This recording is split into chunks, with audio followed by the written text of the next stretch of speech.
मारो। अब तो पीछे से हाथी जो इनको मारना प्रारंभ किए। तो भगवान कृष्ण जो है सूंड को पकड़े और घर अपने तरफ खींचना प्रारंभ कर दिए। हाथी सामने आया, बलराम जी पीछे गए और उसको खींचना प्रारंभ कर दिया।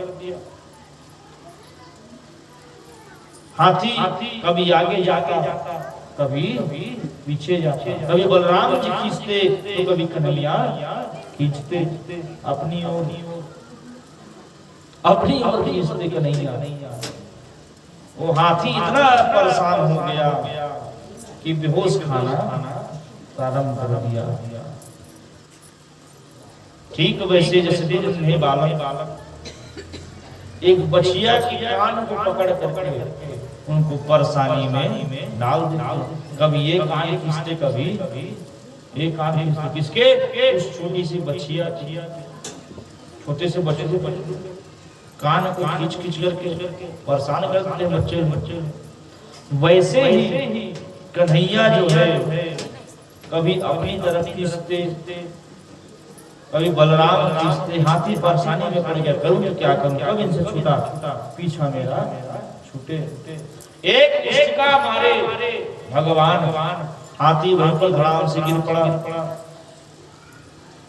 हाथी के तो दांत, तो एक दांत बलराम ने उखाड़े और एक दांत कृष्ण भगवान।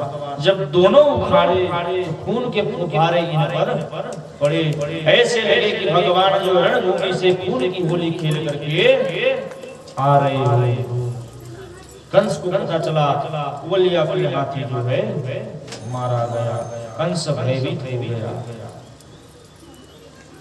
4 से 8 पहलवानों जो है 8 पहलवानों को जो है रंगभूमि पर उतार दिया।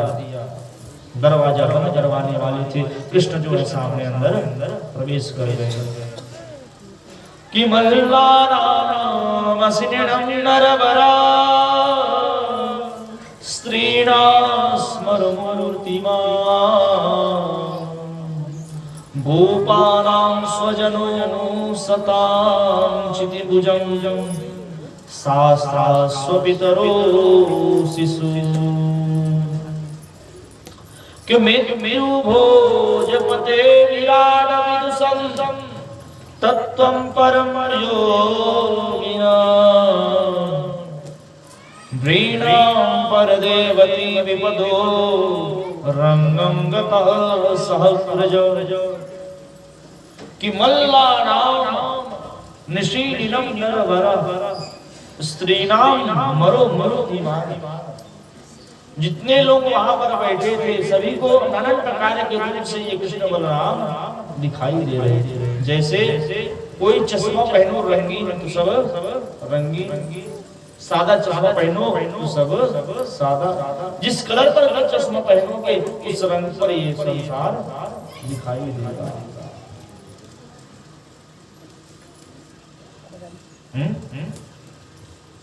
कि जागी रही भावना जैसी, कि जागी रही भावना जैसी प्रभु मूरत देखे तैसी।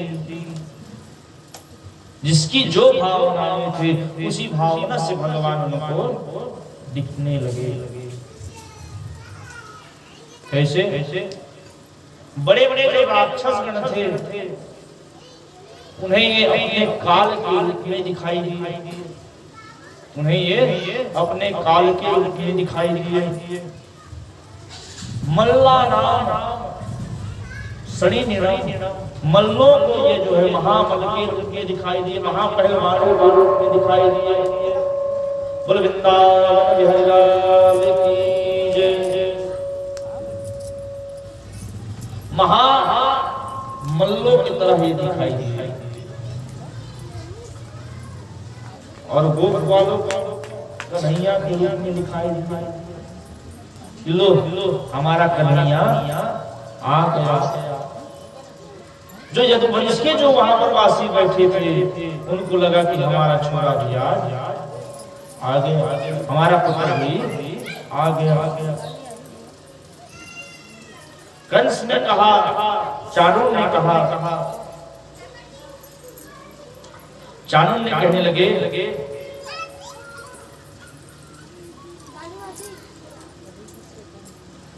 निस्सारं यदं दुर्नयनं दुर्हस्तेन गतं दिव। चाणूर ने कहा कि भगवान कंस, क्या कहा? कंस को भगवान कहकर संबोधन किया और कहा कि हमारे राजा को जो है क्रीड़ा युद्ध बहुत पसंद, और हमने सुना है कि तुमने खेल ही खेल पर अब बड़े बड़े राक्षसों को मार डाला है। तो आओ हम दोनों मिलकर के, हम सब मिलकर के राजा को प्रसन्न करे और इनाम पाए, सम्मान पाए। क्यों? उनको सम्मान पाने के लिए बुलाए थे। तो भगवान ने कहा तुम्हारे साथ क्रीड़ा तो करे, पहलवानी तो करे, लेकिन तुम हमारे बराबर के नहीं हो। किसको कहा? पहलवान। क्यों? क्योंकि तुम तो हमारे सामने एक मिनट भी नहीं टिकने वाले हो। लेकिन पहलवानों ने क्या सोचा कि ये बालक है, इसलिए ऐसा कह रहे हैं। न बालो न किशोरस्त्वं बलश्च बलिनाम्बर लीलायै मोहतो येन सहस्राम द्वीपसप्रतः। चाणूर ने कहा जिस पर बल होता है न बाल होता है न किशोर होता है। आओ अपनी बल की परीक्षा राजा को दिखाओ। तो सबसे पहले जो है चाणूर के साथ भगवान लड़ने लगे, मुष्टि के साथ बलराम।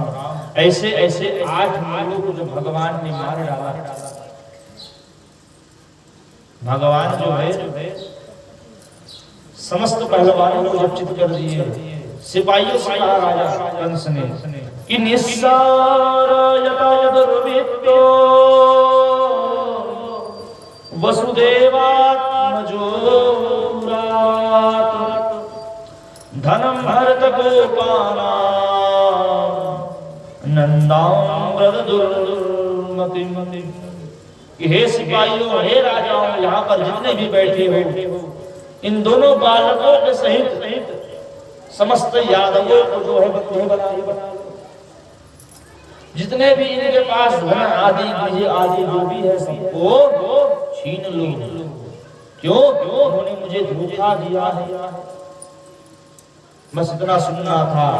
भगवान कृष्ण जो है दहाड़ मारते हुए इनके मंच पर ही चढ़ गए।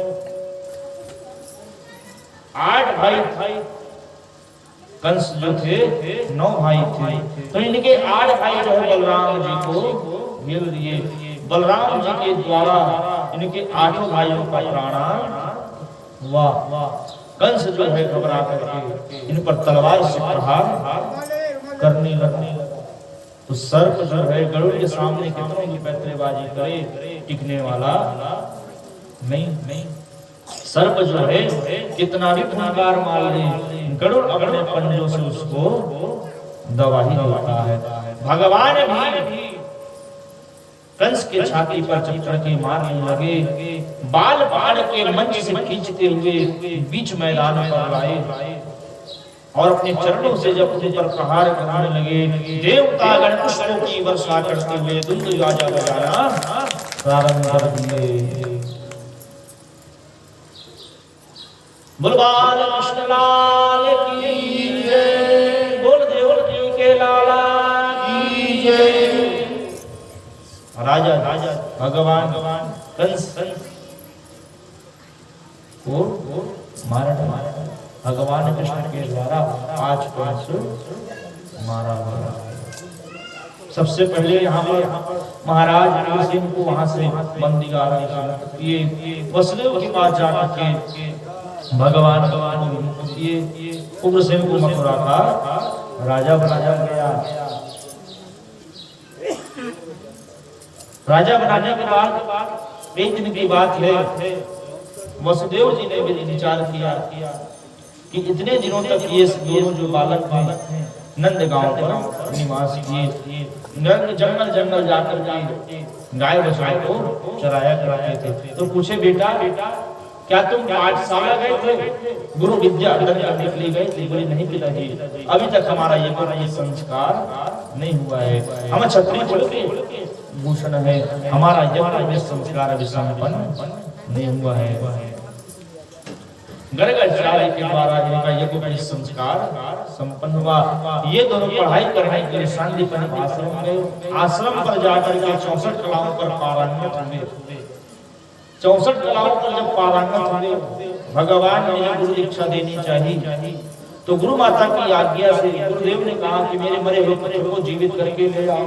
क्यों? क्योंकि मैं जान गया हूँ कि तुम और कोई नहीं, साक्षात भगवान के ही अवतार हो। क्योंकि 64 दिनों पर जो तुमने कला प्राप्त की है वो किसी सामान्य मनुष्य की बात नहीं है। तुम स्वयं परम योगेश्वर के अवतार हो। तो आप जो है मेरे मरे हुए पुत्र को जीवित कर ले आइए। तो बोले कहाँ पे मरे थे? बोले समुद्र सागर के किनारे स्नान करने के लिए गए थे, सागर पर गए। वहां इन्हें 5 जन नाम का राक्षस मिला। राक्षस से युद्ध किए, शायद ही राक्षस मार दिया। तो राक्षस जो है मारा गया और उनका जो शरीर बचा हुआ था वही भगवान ने धारण किया।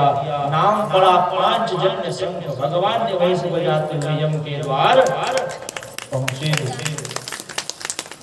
भगवान जो है 5 जन संघ धारण किया कि 5 जन ऋषिकेशो। गीता के श्रवण करना।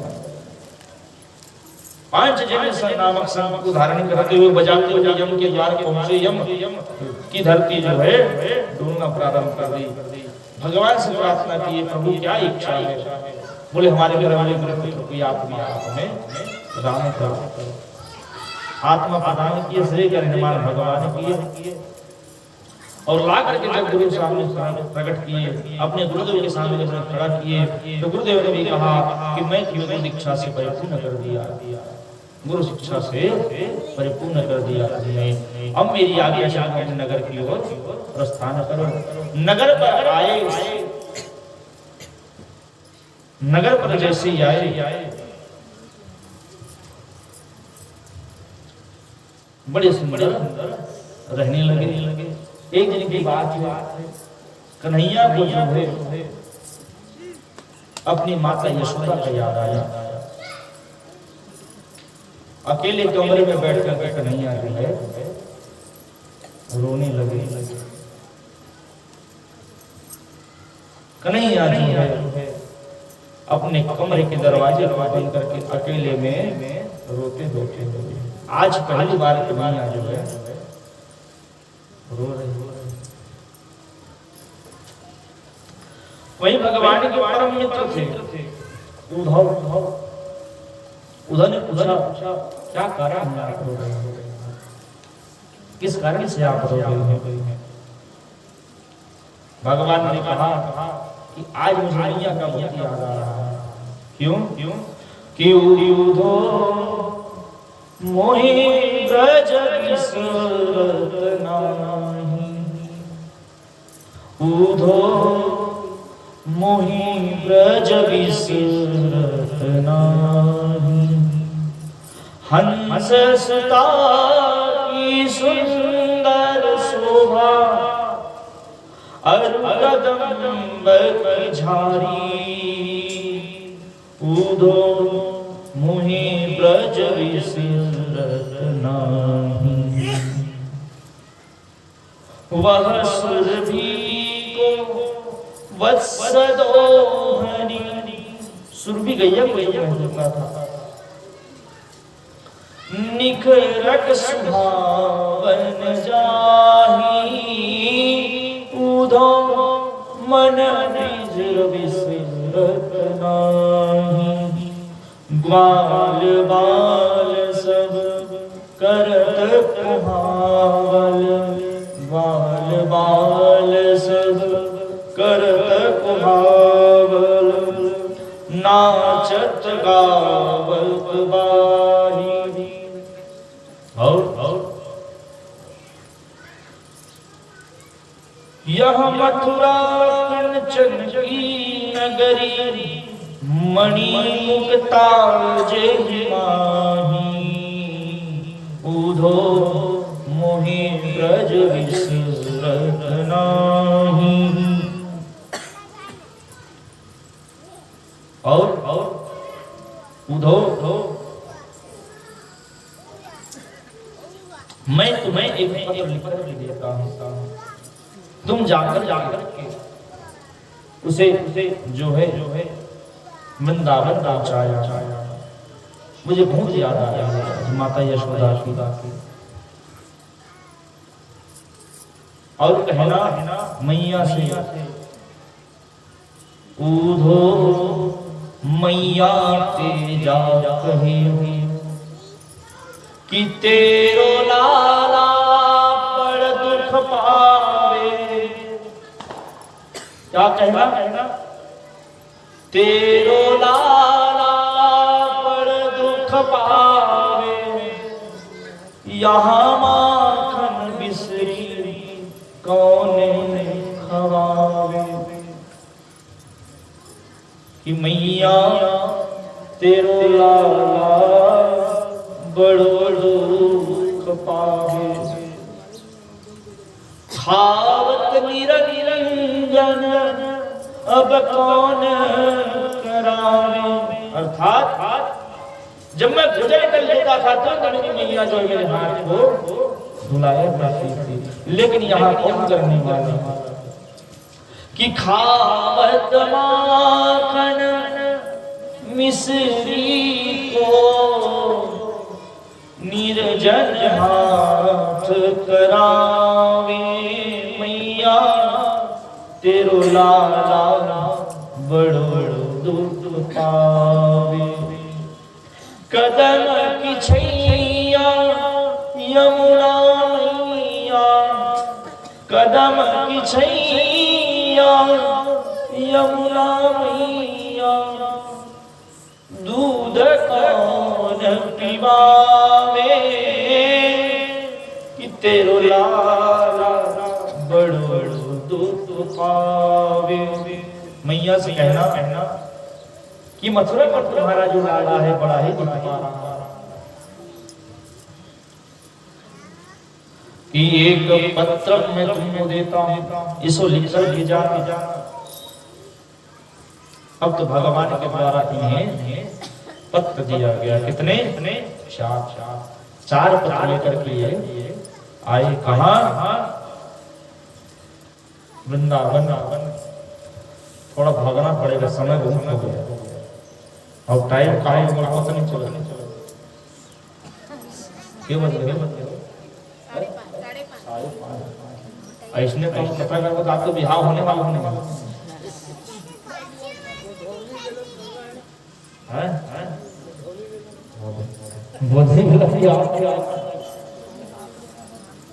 तो अब थोड़ा भागना पड़ेगा। पानी की हट निकल जाएगा।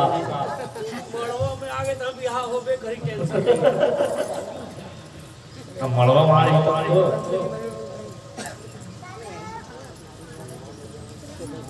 कि मैया से जाकर क्या कहना, तुम्हारा लाला जो है बड़ा दुख पा रहा है। 4 पत्र को लेकर के उद्धव जो है वृंदावन के लिए रवाना हो ही रहे थे। पीछे से भगवान दौड़े, उद्धव रुको, तुम मेरी पीतांबरी ले जाओ, तब उन्हें विश्वास होगा कि तुम मेरे मित्र हो। नहीं तो तुम पर विश्वास करने वाले नहीं हो। तो उद्धव को क्यों भेजे वहां? उद्धव को भी बड़ा अभिमान था, और मेरे भगवान जो है लीला बिहारी अभिमान किसके? उद्धव के। उद्धव को क्या अभिमान था कि मुझसे बड़ा ब्रह्म ज्ञानी कोई नहीं है, मैं ब्रह्म को जानता हूं। क्यों? बृहस्पति के मैं शिष्य हूं, बृहस्पति का मैं शिष्य हूं, मुझसे बढ़कर बड़े ब्रह्म ज्ञानी नहीं, वेद वेदांत कंठस्थ सारे शास्त्र को जानने वाले थे। कौन? उद्धव। इस बात का अभिमान था, इन्हें जो है अभिमान हो चुका था। तो भगवान जो है लीला बिहारी अभिमान को पान करने वाले, तो इनके अभिमान को दूर करने के लिए इन्हीं जो है आज बढ़कर भेज रहे हैं। क्यों? वहां तो वेद की ऋचाएं जो है वो गोपियां बनकर घूम रही हैं। वेद की जितनी भी ऋचा है, मंत्र है, वो सभी जो है वृंदावन पर विचरण करने पर लगी हुई। किसके रूप पर? गोपियों के रूप पर।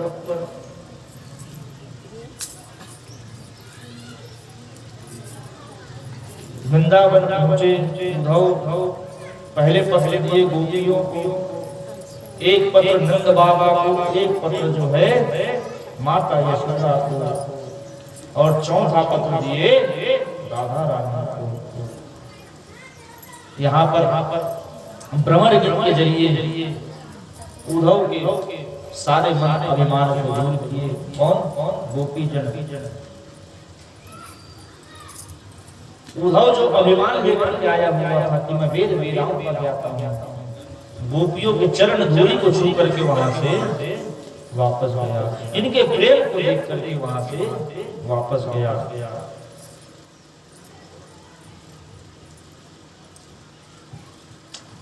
जैसे ही जाने लगा, भगवान से कहना क्या कि यावन को कही के परसो बरसो बार निहारा किया, आवन को कही के परसो बरसो बार निहारा किया। वे भूल गए हम भूली नहीं, उनके गुण गाए गुजारा किया, कि यावन को कही के परसो बरसो बार निहारा किया।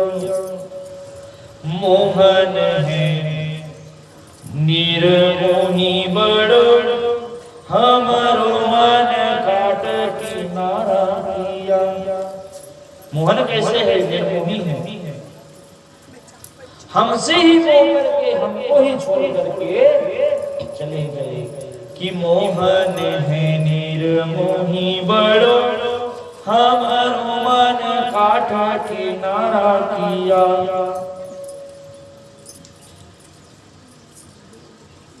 कि यावन को कही के परसो बरसो बर्बाद निहारा किया।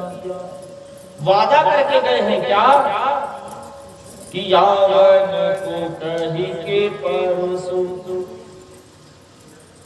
लेकिन बरसों बाद भी हमारा सुन लिया, तो किसके जरिए?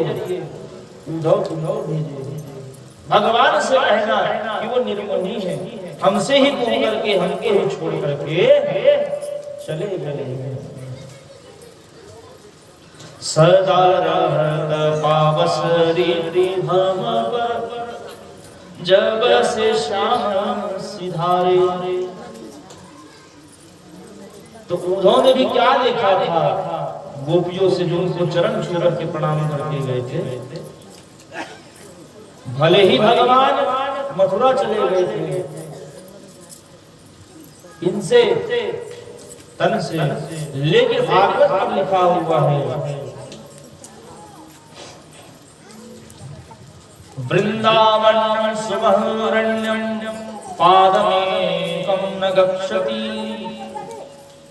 वृंदावन को छोड़ करके भगवान गए ही नहीं, एक पैर में भगवान वृंदावन से बाहर रखे नहीं।